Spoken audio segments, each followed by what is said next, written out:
Does life ever get the better of you?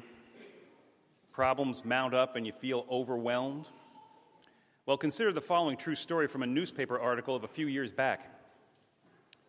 Mr. Brian Heiss of Provo, Utah, recently experienced more hardship in one single 24-hour period than most people experience in a lifetime. The day began when Heiss's wife of 7 years announced that she had fallen in love with another man and that she wanted a divorce. Still reeling from this announcement, Heiss went to take a shower, at which moment a water pipe in the apartment above his broke and flooded his apartment. The apartment manager told him to go out and rent a wet vac and to clean up the mess. That's when Heiss discovered that his car had a flat tire.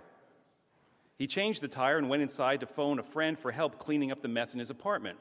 Standing in the water, the electric shock he got from the phone startled him, and he ripped the phone off the wall.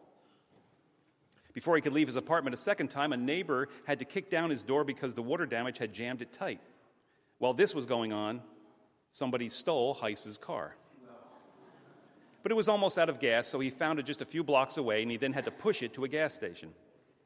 That evening, Heiss, a serviceman, attended a military ceremony at Brigham Young University where he injured himself when he accidentally sat down on his own bayonet that he had tossed onto the front seat of his car.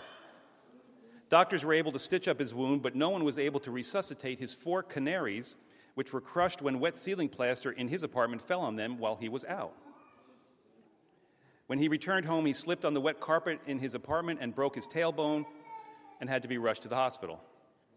The next day upon his release, he was asked how he was doing, to which he philosophically and in hindsight prophetically replied, "Well, it could be worse, but I don't know how." At which point the left wheel of his wheelchair fell off and Heiss fell out into the street and was struck by the taxi cab that had come to take him home. Mr. Brian Heiss of Provo, Utah, is now in his 2nd week of hospitalization following these final injuries, and nurses report that while he is recovering well, he doesn't speak much, preferring instead to just sit and stare out the window. And you thought you had problems, right?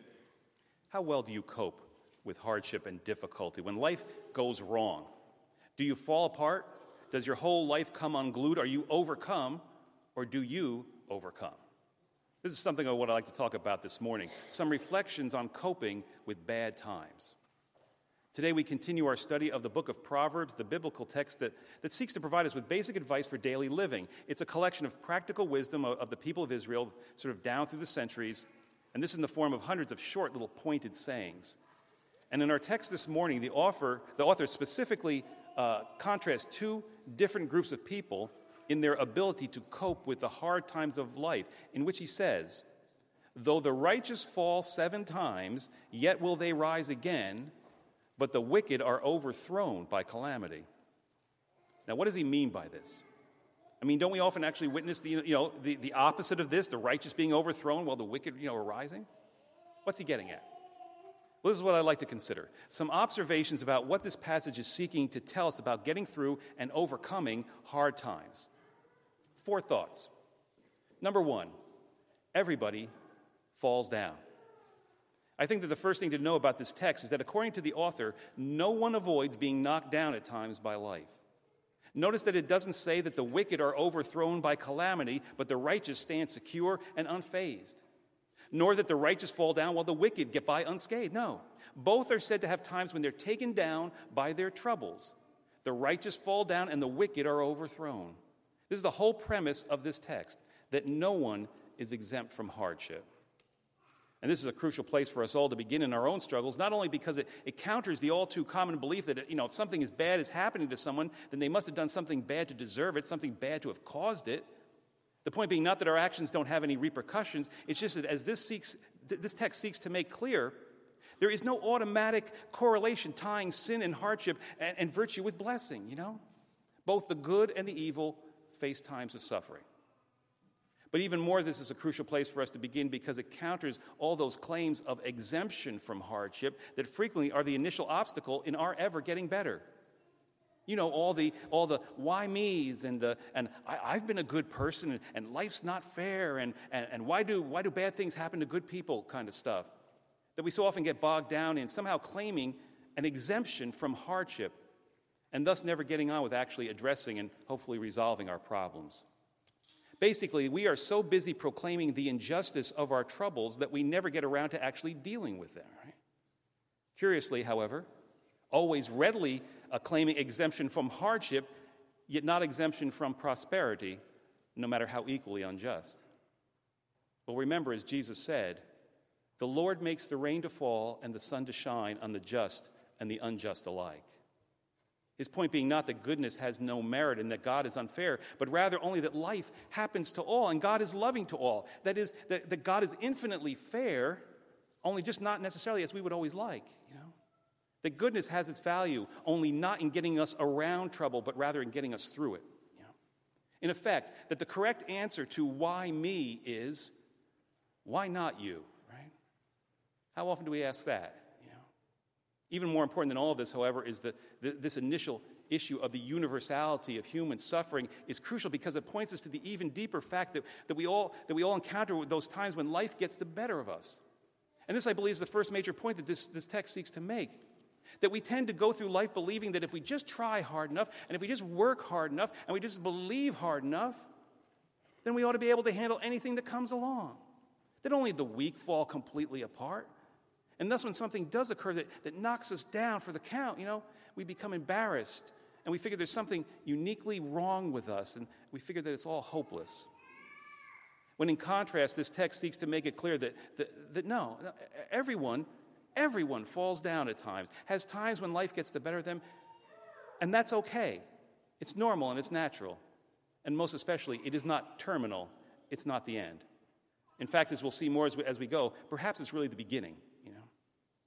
I once read a quotation from Pope John the 23rd, in which he made a rather humorous observation of his own struggles. And he said, "Quite often, I wake up in the middle of the night consumed with worry over some great problem, unable to fall back to sleep.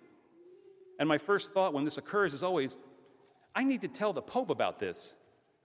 And then I wake up a little more and I remember, I am the Pope." Right?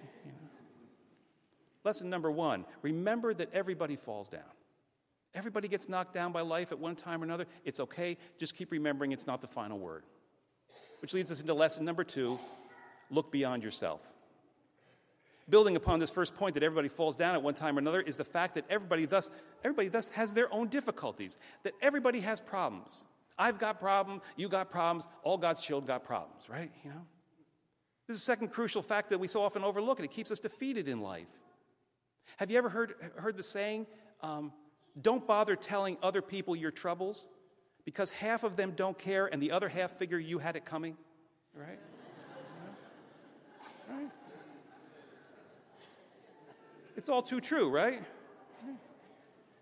Well, obviously, that's a kind of cynical point of view. However, the point it makes is a good one, namely, that we don't tend to really be cued in to the problems of others. And this, I believe, is the second point that our text seeks to make to us today.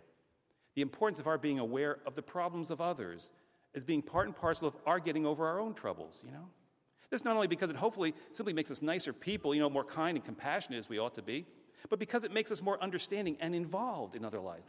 That is, often when we're going through difficult times, we get annoyed and angry, right, with others that we think should be helping us, right, should be caring about us, and they're not, right?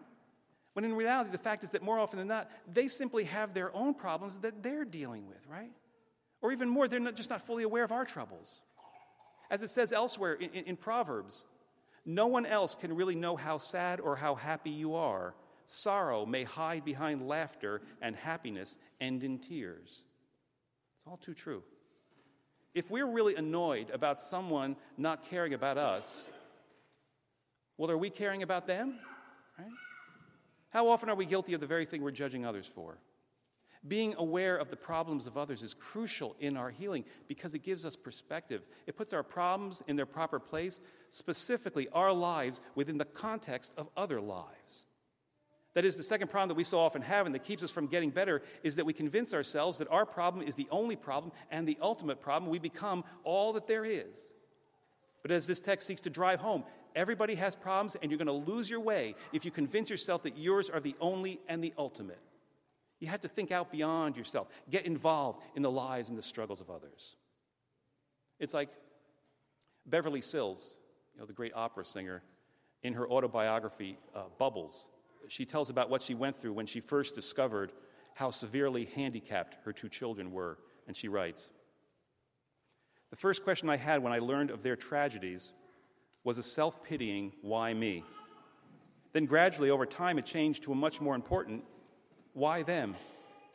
As I came to look more at what they were going through and how, despite their tremendous difficulties, they showed enormous strength in continuing to live as normal and constructive lives as possible, I said to myself, how can I do anything less?" Being more aware of other people's problems and caring for them helps straighten out her own. Right? I once read where a prominent motivational speaker was leading a seminar on overcoming your troubles, and he began his seminar by asking everyone in attendance, he gave everyone in attendance 3 slips of paper, and he asked them to write on these the 3 biggest problems that they were struggling with. He then put all the slips of paper in a basket, and each person got a chance to look in and choose 3 slips of paper back, whatever they felt were the problems they would most like to have, the ones that were the least difficult in the hat. In the end, when the basket was once again empty and each person once again had 3 slips of paper in their hand, you can guess what they discovered. Each person had their own papers, right? Each person, when they looked in and saw what the other people around them were going through, they gladly chose their own problems back. And each said that suddenly their own problems didn't seem like such a big deal. It's the power of perspective. It's getting outside ourselves. If you are overwhelmed, is the problem perhaps that you are all that there is to you? Lesson number 2, look beyond yourself. Which leads us into lesson number 3, get back up. So the main point to remember is that everybody gets knocked down by life at one time or another. It's normal. And that we need to look beyond ourselves to remember that our problems are not the ultimate. However, as the text goes on to make clear, this is where we come to a crucial turning point. Namely, having been knocked down, not everybody gets back up. Some get knocked down and stay down, but as the text says, some get knocked down and they rise again, Specifically, as the text indicates, the wicked are done in by hardship. It puts them down for the count. While the righteous, as it says, though they fall 7 times, yet still they rise. They get back up.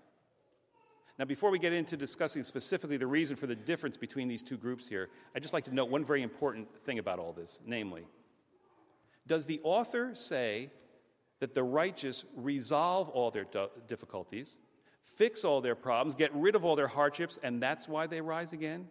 Why they're able to get back up? No. It simply says that they get back up. As far as the author is concerned, the problems may still exist, but that's not the issue, you see. This, I believe, is the third point that this text seeks to make to us. That the goal is not that we must get rid of our problems, resolve and fix all our difficulties before we can ever hope to get on with life, but rather to know that the goal is simply to get back up and get on with living, even if all the problems still exist.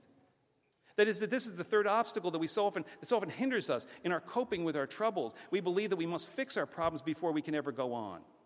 When truly many problems are never resolved, can never be resolved, right? We must simply get used to them and go on. Get back up. It's kind of like the old joke about the young man at a carnival who goes in to have his fortune read, and the fortune teller studies his hand and says, you will be poor and very unhappy until you are 37 years old. The young man asks, well, after that, what will happen? Will I be rich and happy? And the fortune teller replies, no, you'll still be poor, you'll just be used to it after that. Right? Life isn't about having it all right, it's about going on with whatever you got, right?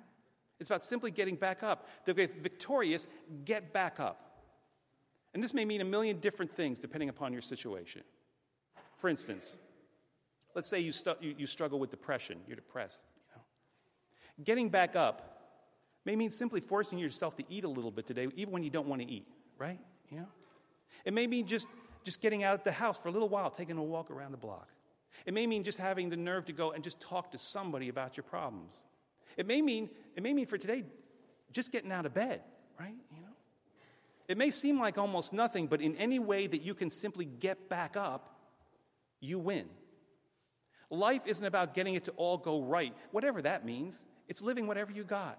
Refusing whatever ways hardship may seek to hold you down and instead rise back up and live. Christian author Steve Goudier writes, A friend of mine recently sent me a fascinating story. She tells of a tornado that ripped through the central part of her home state of Oklahoma last spring. Gary, a church pastor, and his wife, Vicki, lived directly in the path of the oncoming storm. They took refuge in a closet in the parsonage. Now, Gary belongs to the United Methodist Church, which is known for moving its pastors, and he was scheduled for just such a move to a new parish that June. Well, after the storm passed, the couple emerged from their hiding place and were astonished to discover that their closet was the only part of the house left standing, though they had lost absolutely everything they had come through unscathed. And as the couple stood in the middle of the debris that used to be their home, Vicki's only comment was, "Wow, Gary, this is wonderful. This is going to be the easiest move we've ever had." Lesson number 3, get back up. Don't obsess on having to have all your problems resolved behind you going, God's got to hold that. Forget about that, Just make it a point somehow to get back up whenever life knocks you down. Seek the life that is present. Which brings us to finally lesson number 4. Give your hardship to God. In the end, the text finally separates the two different groups, those who are victorious over affliction versus those who are defeated by it, as being the righteous and the wicked. And this raises the final question. What marks the difference between these two? Is it just that God likes, the righteous more because they are good people, and so God helps them to overcome their problems, gives them aid that God doesn't give the wicked? No. As stated previously, the premise of this whole text is that good fortune and bad fortune come to all, and that God loves and works for all. Is it then that the righteous are somehow stronger than the wicked? No. Again, as stated previously, we all are weak, and we all have times when we fall and we struggle. So what's the difference? Well, the righteous are, of course, those who seek, by definition, to be right with God. That's what it means to be righteous. That is, a righteous person is defined as a person for whom God is their primary focus, a person ultimately who seeks to put their whole life into God's hands. And this, I believe, is meant to be our final lesson here.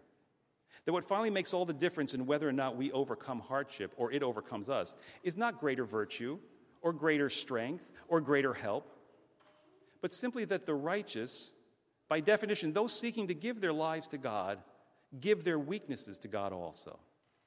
While the wicked, defined not simply as those who do evil things, but more broadly as those who choose to go their own way without God, thus, as with everything else, keep their struggles to themselves, since they have only themselves and are only about themselves, and this is their downfall. That is, that coping with life's problems is finally about using our weakness to draw us closer to God. It's about not holding back how we have been knocked down by life, but rather quite the contrary, giving our weakness to God to do something with, something wonderful in ourselves or for others and for the world. It has been said, God does not will everything that happens, but in everything that happens, God wills good. This is the final point here. That we can trust that while God doesn't want so much of what happens to us to happen to us, in everything that does happen, no matter how bad, God is working to make something great out of it. And thus not to ever give up on our lives, but to instead always give our hardships to God so that God can do this. To look for and to pursue, to open our hardships to God and to seek what good things, what greater things God is trying to work within them.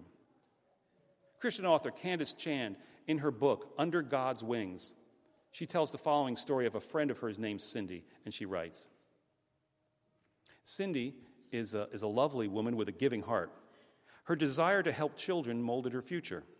It brought her through college as she studied special education and helps her even today as she diligently teaches in the field. Cindy's prayer was clear from the beginning, that through her strength, she would make a difference, reach out to children in need, and lighten their heavy load. Even with dreams born of hope and a heart full of prayers, life isn't easy, though. Last year, a menacing spider crossed Cindy's leg. She panicked, leaped in the air, landed wrong, and promptly broke her foot. It was a painful injury, yet one which her doctor promised would soon heal. But he was wrong. As the weeks turned into months, Cindy began to wonder, why am I still hurting? Why isn't this healing more quickly? Why did I have this accident in the first place? Why must I depend on others to do the simple tasks I once took for granted? Cindy cried out to God, but her prayers went unanswered. That is until one day when God spoke. 9-year-old Mark had cerebral palsy. He was a shy child who rarely spoke to anyone and walked with the assistance of an awkward, heavy brace. Although assigned to another teacher, Cindy watched him from afar. One afternoon, several classes gathered together in a circle, and Cindy limped in, frustrated, almost fuming from the limitations of her temporary handicap, and she sat down beside Mark. Mark didn't speak a word, but the following day he sent her a note. And the moment she opened it, her eyes filled with tears. After months of heavenly silence, Cindy finally understood why she had struggled so long, why her limp refused to go away, and why God postponed one prayer answer in order to respond more deeply to another. For in the end, it was not through strength, but through her weakness that she had finally made a difference, reached out to a child in need, and lightened his heavy load. The note, it read simply, "Dear Cindy, you are nice, you are pretty. I like you because you walk just like me. Your friend Mark." Our weaknesses, our hardship, our pain, our injuries can be the places where God does some of God's greatest wonders for us, for others, in the world. What could the Lord make of your struggles this day? Helen Keller once said, "Although the world is full of suffering, it is also full of the overcoming of it." How well do you handle times of hardship and suffering? Do you fall apart? Does your life come completely unglued? Are you overcome, or do you overcome? Though the righteous fall 7 times, yet will they rise again. But the wicked are overthrown by calamity. Remember, everybody falls down. Get out beyond yourself, get back up, and give your hardships to God. Let us join together in singing our closing hymn, number 133 in the red hymnal, "Leaning on the Everlasting Arms." Would you please stand?